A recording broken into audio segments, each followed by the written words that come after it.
लोकसभा चुनाव धीरे धीरे अपने चरम पर है और सभी प्रत्याशी जी जान से मैदान में उतर चुके हैं। दिल्ली में छठे चरण में मतदान होना है और 25 मई को चुनाव होने वाले हैं। ऐसे में दिल्ली का चुनाव काफ़ी दिलचस्प बनने जा रहा है। आज हम बात करेंगे पश्चिमी दिल्ली के। पश्चिमी दिल्ली में कड़ा मुकाबला आम आदमी पार्टी और भारतीय जनता पार्टी के बीच है।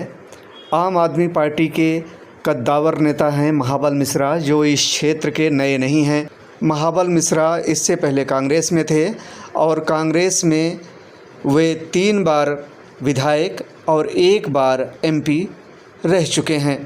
कांग्रेस की क्षेत्रीय नेता और पूर्व महासचिव नजफगढ़ के संजय भारती से हमने बात की है।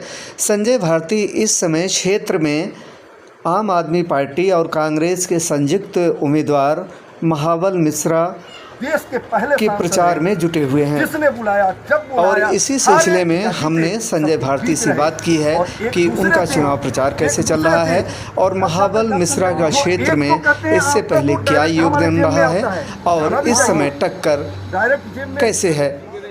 चलिए बात करते हैं संजय भारती से। संजय जी, ये बताइए कि कांग्रेस और आम आदमी पार्टी के संयुक्त उम्मीदवार हैं महाबल मिश्रा जी। तो किस तरह की क्षेत्र में इनकी तैयारियां हैं और क्या संभावना है इस चुनाव को लेकर? सबसे पहले तो मैं आपके सभी दर्शकों को, आपके चैनल को नमस्कार भी करता हूं और बधाई भी देता हूं। एक अच्छा प्रयास आकाश जी आपका, चूँकि आप इस क्षेत्र के ही हैं और समाचार पत्रों के माध्यम से या जो सोशल मीडिया है, इस पर जो आपका प्रयास मैं दिखता रहता हूँ, मुझे वाकई बहुत अच्छा लगता है, इसलिए आपको बहुत बहुत बधाई। दूसरी बात, महाबल जी कोई परिचय के मोहताज नहीं है। महाबल जी एक आम स्तर से उठे हुए व्यक्तित्व हैं। कांग्रेस से उनका गहरा रिश्ता रहा, किसी कारणवश वो आज आम आदमी पार्टी में है। और सौभाग्य की बात यह है कि महाबल मिश्रा जी के साथ हमें बड़ी सहजता से, चूंकि दोनों इंडिया गठबंधन होने के बाद कांग्रेस और आम आदमी पार्टी मिलकर दिल्ली में चुनाव लड़ रहे हैं, तो हम लोग सहज हैं। हम जितने बोल्ड तब थे जब वो कांग्रेस में थे, आज भी उतने ही बोल्डली महाबल जी के लिए प्रचार कर रहे हैं। और उससे भी ज़्यादा कि महाबल जी के काम हैं। देखिए, भारत की राजनीति में बहुत लोगों के साथ रहना, मिलना जुलना मेरा हुआ, लेकिन मेरा सौभाग्य मैं मानता हूं कि महाबल जी के साथ जो मेरे समय बीते, वो सौभाग्यशाली इसलिए है कि एक विकास पुरुष के साथ मैंने काम किया है। देखिए ना, 2009 में वो इस क्षेत्र में लोकसभा के सदस्य बने, 3 बार उससे पहले वो विधायक रहे, 1 बार काउंसलर रहे। तो आप ये देखिए, विकास के लिए किसके पास जाते हैं? आप कारपोरेटर के पास जाते हैं, काउंसलर के पास जाते हैं, वो भी अनुभव महाबल जी को है।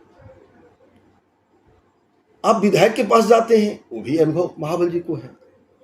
आप एमपी के पास जाते हैं, वो भी अनुभव महाबल जी को है। तो एक व्यक्ति के पास एक पूरा ट्रस्ट है, पूरी पैकेज है, कहीं जाने की जरूरत नहीं है। काउंसलर का काम हो वो भी करवा देंगे, विधायक का काम है वो भी करवा देंगे, चूंकि अनुभव है। और लोकसभा सदस्य के रूप में भी उनका बहुत अच्छा काम है। अब इस क्षेत्र में आप ये देखिए, बहुत बुरी स्थिति थी हमारी। यहाँ पर पुल टूटा हुआ था भाई साहब, आप आकाश जी जानते हो, यहाँ आना कितना मुश्किल होता था। बहुत मुश्किल होता था, बड़ी दूर से आते थे, 10 किलोमीटर से आते थे। और महाबल जी ने आते ही इस पुल को बनवाया, ये सड़कें चौड़ी करवाई महाबल जी ने। बिजली की स्थिति यहाँ ये थी कि 48 घंटे 50 घंटे 3-3 दिन बिजली नहीं आती थी। महाबल जी का डबल फीडर करके इस क्षेत्र को बिजली से जोड़ा और बिजली की सुविधा आज हमें मिल रही है। तो आज नए लोग जो आए हैं, उनको नहीं पता महाबल जी ने क्या किया इस क्षेत्र में। पश्चिमी दिल्ली क्षेत्र को जो पानी की बड़ी समस्या थी, शीला दीक्षित के साथ लगातार संपर्क करके उजवापुर प्लांट बनवाया। और जो आप मेट्रो बिहार जो बना है द्वारका के पास, जो ग्रिड बना, पावर ग्रिड, 400 करोड़ का बजट है उसका, जो जो महाबल जी ने बनवाया था उसको। तो मैं कितने काम गिनाऊं। कल मैं लाइव था तो किसी मित्र ने बार बार, एक नीरज करके लड़के थे, उन्होंने बार बार कहा मिश्रा जी ने क्या किया। अरे मिश्रा जी को जानो, मिश्रा जी ने जो किया अभी तक किसी ने नहीं किया, और जितना करेंगे वो कोई नहीं कर सकता। संजय जी, जो आपके सामने यानी आपके जो संयुक्त उम्मीदवार हैं महाबल मिश्रा के सामने भाजपा के जो एक नेता हैं, उनके साथ अपना कंपटीशन, महाबल जी का कंपटीशन उनके साथ कैसे देखते हैं? कोई कंपटीशन नहीं है, कोई कंपटीशन नहीं है। कारण महाबल जी के बारे में मैंने कहा वो एक पैकेज है, सॉल्यूशन ऑफ पैकेज। आम आदमी की समझ उनको है, काउंसलर से लेकर के एमपी तक का अनुभव है, और दूसरे काउंसलर है मात्र। हाँ, एमसीडी में वो डिप्टी मेयर भी नहीं है। मेरे संबंध अच्छे हैं, मैं उनके बारे में कुछ नहीं कहना चाहता, लेकिन सबसे बड़ा अंतर तो है अनुभव का। दूसरा अंतर है वो फौजी हैं, 24 घंटा लोगों के लिए समर्पित रहते हैं। और तीसरा और सबसे बड़ी बात यह है कि महाबल जी में वो कला है कि काम कहीं से भी खींच लाते हैं, काम ले लेते हैं। अभी तक दूसरा कोई प्रत्याशी इस क्षेत्र में 10 साल रहे हैं भारतीय जनता पार्टी के एमपी, लोकसभा थोक में लोगों ने वोट दिया, क्या मिला लोगों को? 10 साल बर्बाद हो गया लोगों का। क्यों? अगर वो एमपी काम करने वाला भी होता तब भी नहीं कर सकता था, क्योंकि मोदी जी सुनते कहां किसी का है, ना एमपी का सुनते हैं ना मिनिस्टर का सुनते हैं। आपने देखा है कभी एमपी का सुनते हुए? मोदी जी तो खुद अपना बोलते हैं और चाहते हो लोग सुनते नहीं है। तो कोई एमपी जिता भी देंगे भाजपा का तो काम नहीं कर सकता, क्योंकि कल्चर ही नहीं है वहां। वो कल्चर कांग्रेस में है, वो कल्चर आम आदमी पार्टी में है। और महाबल जी के अच्छे संबंध है केजरीवाल जी से। महाबल जी तो थोक में काम लेके आएंगे, इस क्षेत्र का विकास कराएंगे, इसलिए महाबल जी को वोट करना चाहिए। कोई तालमेल ही नहीं है दोनों कैंडिडेट का।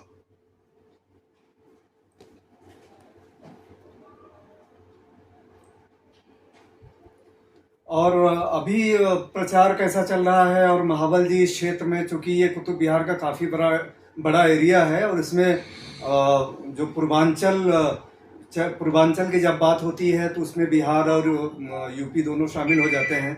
तो इस क्षेत्र में महाबल जी का कब आ रहे हैं, और उनका चुनाव का जो कार्यक्रम है कब का है, कुछ आप बता सकते हैं? देखिए, सबसे पहले तो महाबल जी कब नहीं आए। 10 साल हारने के बाद भी कोई कॉलोनी नहीं, कोई गली नहीं जहां महाबल जी नहीं गए। तो महाबल जी प्रचार नहीं, महाबल जी तो रात दिन लोगों के पास गए ही गए हैं। अब रही चुनाव की बात, ये महाबल जी को चुनाव जनता लड़ रही है साहब। महाबल जी तो जो मेहनत कर रहे हैं वो देख रहे होंगे कि शायद उनके जैसा मेहनत करने वाला तो कोई है ही नहीं।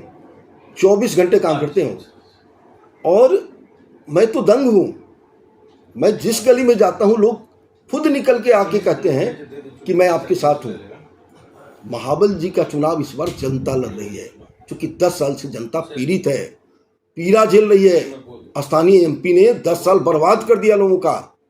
ना एजुकेशन में कोई काम हुआ, ना रोडवेज में कोई काम किया इन्होंने, ना हेल्थ के मामले में कोई काम किया है। आप देखिए ना, यहाँ जो अभी तो 1750 बेड का जो इंदिरा गांधी हॉस्पिटल बना द्वारका में, ये भी किसका देन है? महाबल जी का देन है। मेट्रो नजफगढ़ का किसका देन है? महाबल जी का देन है। नजफगढ़ में वो डाबर का जो आप देख रहे हैं आयुर्वेद का इतना बड़ा चरक आयुर्वेद का जो हॉस्पिटल बना, किसका देन है? महाबल जी का देन है। कितना गिनती कराऊं आकाश भाई। तो महाबल जी का जहां अभी लगातार हम लोग पद यात्रा कर रहे हैं, आपने देखा रेगुलर चल रहा है, सुबह शाम चल रहा है। चूँकि धूप हो जाती है तो उसके बाद हम लोग घर घर जा करके जो भी बात करते हैं, लेकिन पद यात्रा हमारा सुबह शाम चल रहा है क्षेत्र में। उसी तरह हर जगह चल रहा है। और 20 तारीख को हमारा पूरे क्षेत्र का एक दौरा है मटियाला विधानसभा का। 22 तारीख को संजय सिंह जी के का झोर पर, या अभी वो तय नहीं है, बट संभावना है कि इसी झोर पर एक बड़ा कार्यक्रम संजय सिंह जी का, महाबल जी का, केजरीवाल जी भी आ सकते हैं, ऐसा संभावना है। ये सब चल रहा है। तो जनता ये चुनाव लड़ रही है और जनता जीतेगी। जनता जब लड़ती है तो जीतती है। एक आखिरी सवाल, जो केजरीवाल को लेकर या दूसरे राज्यों के जो मुख्यमंत्रियों को लेकर ये कहा जाता है कि बीजेपी जो है उन्हें परेशान कर रही है, जेल में डाल के राजनीति खत्म करना चाहती है, या जैसे आम आदमी पार्टी की बात है दिल्ली में कि भाजपा और विशेष रूप से मोदी पे सीधा निशाना आता है कि प्रधानमंत्री मोदी की जो छोटी पार्टियां हैं, विशेष रूप के आम आदमी पार्टी हो या झारखंड की पार्टी हो या कोई और छोटी पार्टियां हों, जिसे लगता है कि भाजपा को उनसे खतरा है, उनको निपटाना चाहती है। तो इस बारे में आपका क्या कहना है? देखिए, एक कहावत आपने सुनी होगी, है ना, कि कौन सी बिल्ली खंभा नोचे, खिसियानी बिल्ली खंभा नोचे। जब 2014 में मोदी साहब प्रधानमंत्री के रूप में भारत में आए तो सच में इस देश को एक आशा थी, उनसे बहुत आशा थी, और उन्होंने सपने भी थोक में दिखाए थे। 100 स्मार्ट शहर बनाएंगे, 15-15 लाख लोगों के खाते में भेजेंगे, महंगाई बिल्कुल खत्म हो जाएगी, पता नहीं कितने सपने दिखाए। देश में लग रहा नौकरियां, 2 करोड़ नौकरियां हर साल मिलेंगे, और हुआ इसके बिल्कुल विपरीत। और जब विपरीत हुआ और लगातार फिर क्या हुआ, कभी सपने दिखा के आना, फिर 2019 में पुलवामा, प्रधानमंत्री ने खुद पुलवामा के नाम पर वोट मांगा। मैं दंग हूं, देश के प्रधानमंत्री पुलवामा के नाम पर, शहीदों के नाम पर वोट मांगते हैं। इससे बड़ी शर्म की बात नहीं हो सकती देश के लिए। तो अब इस पर, क्योंकि प्रधानमंत्री चुने हुए कोई राजा थोड़ी है, तो आम आदमी पार्टी क्या उनसे सवाल ना करे, और जब सवाल करे तो आप लोगों को जेल में भेज दीजिए। जब सवाल करे तो लोग बेईमान हो जाएं, जब सवाल करे तो लोग भ्रष्टाचारी हो जाएं। और आपके भ्रष्टाचार का क्या होगा? जब आप कांग्रेस मुक्त भारत बनाने आए थे और पूरी भाजपा जो है कांग्रेस युक्त हो गई, यानी जितने चोर उचक्के हमारे रहे होंगे थोड़े बहुत, वो सब आपके साथ चले गए। तो कौन से भ्रष्टाचार की लड़ाई प्रधानमंत्री लड़ रहे हैं? और मैं आम लोगों से भी कहता हूं कि आंखें खोलिए, कर्ज कितना बढ़ गया देश का। तो प्रधानमंत्री हमारे चुने हुए हैं, कोई राजा नहीं है, सवाल उनसे की जाएगी, क्योंकि देश की जनता ने वोट देकर के उनको प्रधानमंत्री बनाया है। वो भगवान नहीं है, और जो लोग भगवान मानते हैं वो देश का नुकसान करेंगे। जब उनसे सवाल किया जाएगा, क्या मनमोहन सिंह जी से सवाल नहीं किया जाता था? कितने सवाल हुए? यही केजरीवाल साहब कितना बड़ा आंदोलन चलाए, क्या किया हमने? लोगों को जेल के अंदर कर दिया। इनका तो एक ही है, मैं आप उनके खिलाफ बोलूं तो बस 2 पुलिस लगा दो, इनकम टैक्स लगा दो, ईडी लगा दो, यही सरकार करती है। तो देश की जनता अब ऊब चुकी है। केवल केजरीवाल का मामला थोड़ी है, जो आपकी बात ना माने आप उसको जेल के अंदर कर दीजिए। ये कौन सी शासन चल रही है, कौन सी सत्ता चल रही है?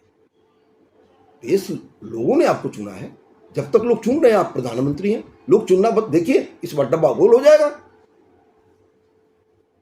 प्रधानमंत्री से हमें बहुत उम्मीद थी, लेकिन मिला कुछ नहीं, 0 बट्टा सन्नाटा। केवल मंदिर तो मस्जिद तो मुसलमान तो हिंदू, यही चल रहा है।